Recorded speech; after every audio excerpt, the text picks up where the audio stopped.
Justice, Peace and Reconciliation Movement, as the name implies, started with that vision of looking at the devastating situation of the rural communities. It is a grassroots development organization which is aimed at developing the rural communities through different projects. And all the projects we do development and we do peace. Because we believe that there is no way you can tell people to live at peace with one another without actually giving such people a good life, without actually providing an opportunity for such communities to actually have a sense of living. And that is one thing that have made Justice, Peace and Reconciliation Movement to stand out. The involvement of JPRM in peace building and also an attempt also to see to the protection of human rights in Nigeria is as a result of our own system collapse, especially when we take a look at the way adjudications, case proceedings in our courts do not actually bring an end to conflicts and human rights abuses. So JPRM felt there's need for negotiation and there's need for an enlightenment on the part of people to know their rights, and also a way which the citizenry can follow in order to enforce those rights. When a society is educated, understanding and utilizing facilities supported by government is easy. And I understand in our own area the level of education is low. At least not less, between 80 to 90% of our people are not that much literate. An NGO playing a lot of projects and programs while members of these communities are illiterate. I don't think the program will succeed.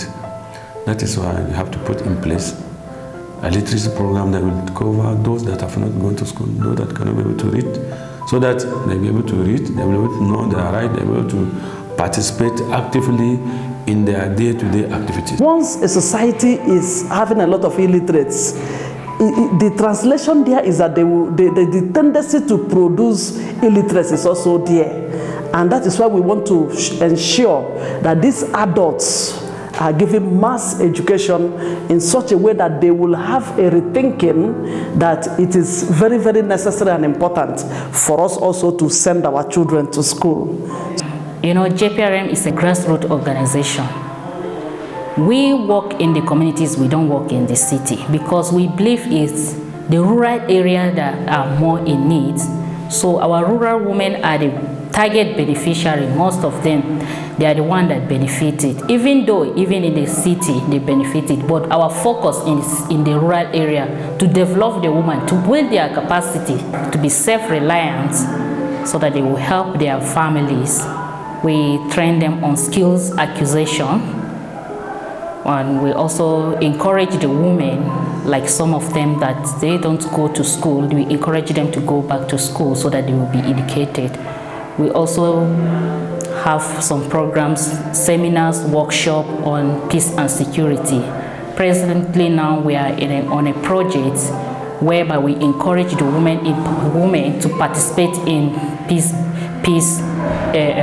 and security issues in their various communities.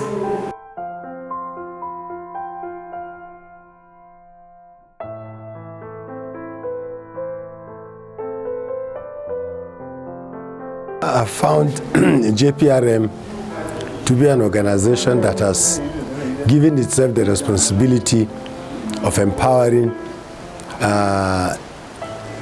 community members so that they will be able to provide for themselves and also help their immediate communities to develop. What I always tell people when they ask me what is JPRM all about, I tell them JPRM is about ensuring peace and promoting justice in Nigeria. JPRM speak for people that don't have voice. proud to be part of Jprm. I'm not just a staff, I'm also a member of Jprm, because Jprm is also a membership organization. So I'm very proud, and I feel fulfilled anytime we reach out to communities and then we start a project that they really need in that community, like water project.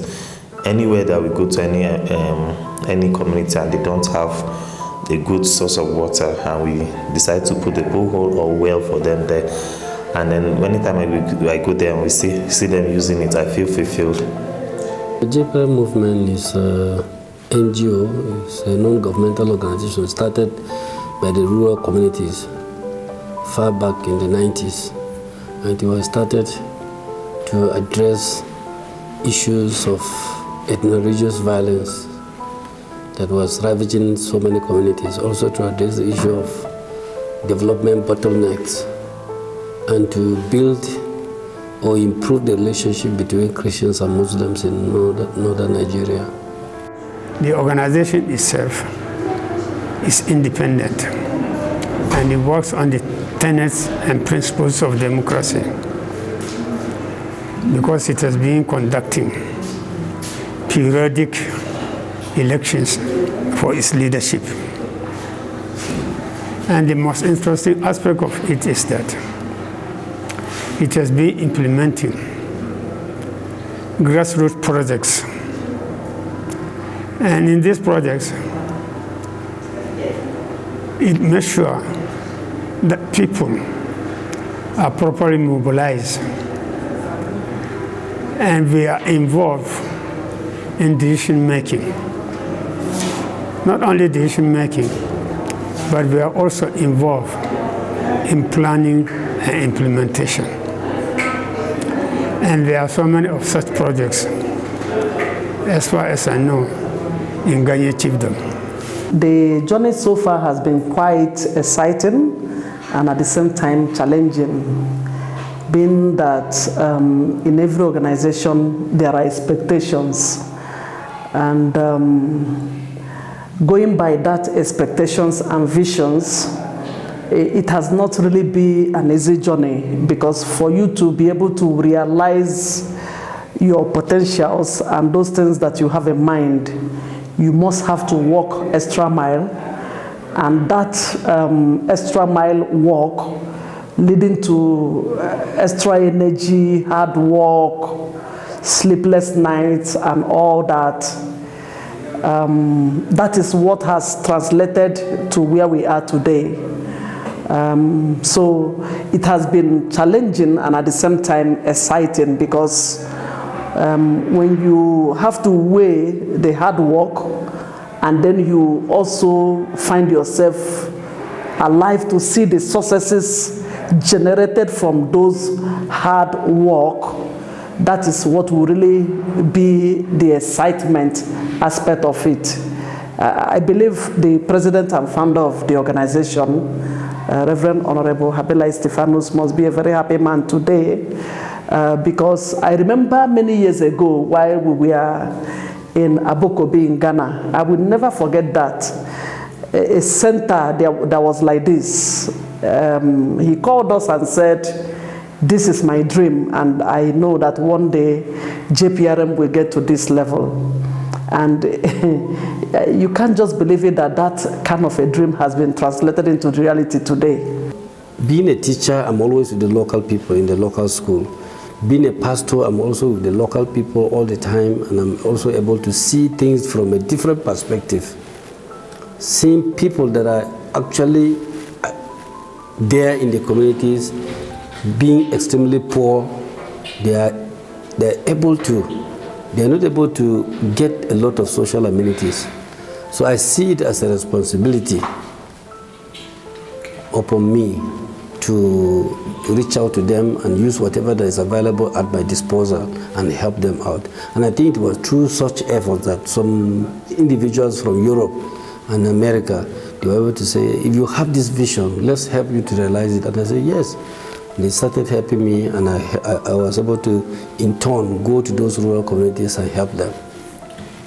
Now, I believe in Gaya Chiefdom now, and some parts of Mahabelwa, which consist of 4 local governments now. People are very aware of the fact that even if you are not able to sponsor yourself when it comes to human rights abuses, what you just need to do is to put a call to the JPRM to take it over irrespective of their sex, religion or background. It used to be that people think maybe because it's a reverend father, maybe thinking maybe the program is for Christians. But as you can see, it benefits the whole society, and you can see even among the members of the JPRM, we have Muslims everywhere. In fact, you will never ever see any discriminatory activity in JPRM. So the general society there now is now realizing, and is fast realizing, how important JPRM is to particularly their life. JPRM has worked tirelessly to ensure that a lot of things were done all over the northern states. And the influence is quite overarching all over most of the northern states in terms of the various interventions in post-conflict reconciliation, post-conflict interventions, and many other things that has to do with conflict within the northern states. And it's really been quite helpful in ensuring stability within the states also. I've been carrying quite a number of people along. I take seriously the training of my staff, and I think quite a number of people within the organization, especially the staff, they are really qualified people because they have even reached or attained master's level in peace and conflict studies. Some of them in peace education, some of them in peace studies with specialization in media. So I think Jprm is equipped enough, has been equipped enough to go on, to move on. And this project that we are inside, you will realize that it is a sustainable project that to solve the problem of sustainability of Jprm. So I believe after donor withdrawal, after probably, if I'm not here anymore, I think this organization can move on for the fact that we have established sources of income. We have been able to empower staff and educate them very well, equip them.